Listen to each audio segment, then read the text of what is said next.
Hi friends, ನೀವು ನೋಡ್ತಾ ಇದ್ದೀರಾ ಪವರ್ ಲೈನ್ ಚಾನಲ್. ಇವತ್ತು ಡಿ ಜಿ ಬಗ್ಗೆ ತಿಳ್ಕೊಳ್ಳೋಣ ಫ್ರೆಂಡ್ಸ್. ಡಿ ಜಿ ಅಂದರೆ ಡೀಸೆಲ್ ಜನರೇಟರ್. ಮೊದಲಿಗೆ ಡೀಸೆಲ್ ಜನರೇಟರ್ ಅಂದರೆ ಏನಂತ ತಿಳ್ಕೊಳ್ಳೋಣ.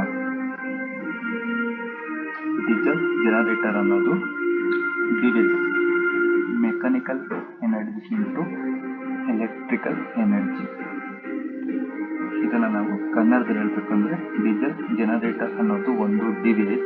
ಅದು ಮೆಕ್ಯಾನಿಕಲ್ ಎನರ್ಜಿನ ಎಲೆಕ್ಟ್ರಿಕಲ್ ಎನರ್ಜಿಯಾಗಿ ಕನ್ವರ್ಟ್ ಮಾಡಿಕೊಡುತ್ತೆ. ಅದನ್ನು ನಾವು ಡಿ ಜಿ ಅಂತ ಕರಿತೀವಿ ಫ್ರೆಂಡ್ಸ್.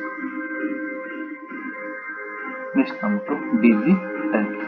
ಡಿ ಜಿ ಟೈಪ್ಸ್ ಬಂದ್ಬಿಟ್ಟು portable D G, stand by D G, industrial D G, inverter D G, mobile D G. ಇಷ್ಟನ್ನ ನಾವು ಡಿ ಜಿ ಟೈಪ್ಸ್ ಆಗಿ ಯೂಸ್ ಮಾಡ್ತೀವಿ friends.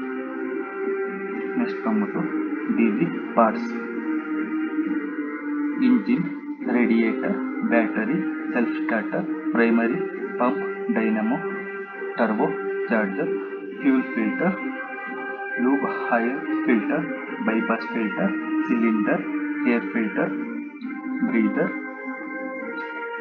Radiator fan, terminal box, pressure temperature pump, turbo starter, FC, electrical fuel controller, accelerator, mechanical pickup point, AVR, automatic voltage regulator, water pump, water separator, coolant level indicator, vacuum indicator.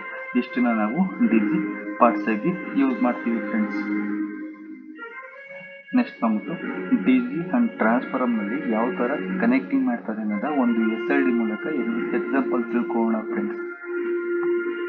ಇದು D G, ಇದು transformer, ಇದು ATS ಅಂದರೆ automatic transformer switch. Okay, ಇದು ಯಾವ ಥರ ಇರುತ್ತೆ ಅಂದರೆ ಒಂದು 2-ವೇ ಸ್ವಿಚ್ ತಗೊಳ್ಳಿ ಫ್ರೆಂಡ್ಸ್. 2-ವೇ ಸ್ವಿಚ್ಚಲ್ಲಿ ಒಂದು ಸೈಡು ಡಿ ಜಿ ಕನೆಕ್ಟ್ ಮಾಡಿ, ಇನ್ನೊಂದು ಸೈಡು EB ಕನೆಕ್ಟ್ ಮಾಡಿ, ಸೆಂಟ್ರಲ್ ನಮಗೆ ಲೋಡ್ ಕೊಡಿ ಫ್ರೆಂಡ್ಸ್. ಈಗ ಸ್ವಿಚ್ನ ರೈಟ್ ಸೈಡ್ಗೆ ಆನ್ ಮಾಡಿದಾಗ ಟ್ರಾನ್ಸ್ಫಾರ್ಮರ್ನಿಂದ ಪವರ್ ಆನ್ ಆಗುತ್ತೆ.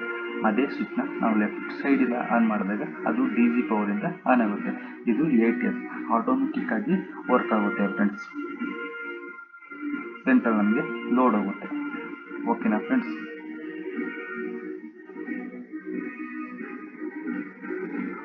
Okay friends, thank you for watching.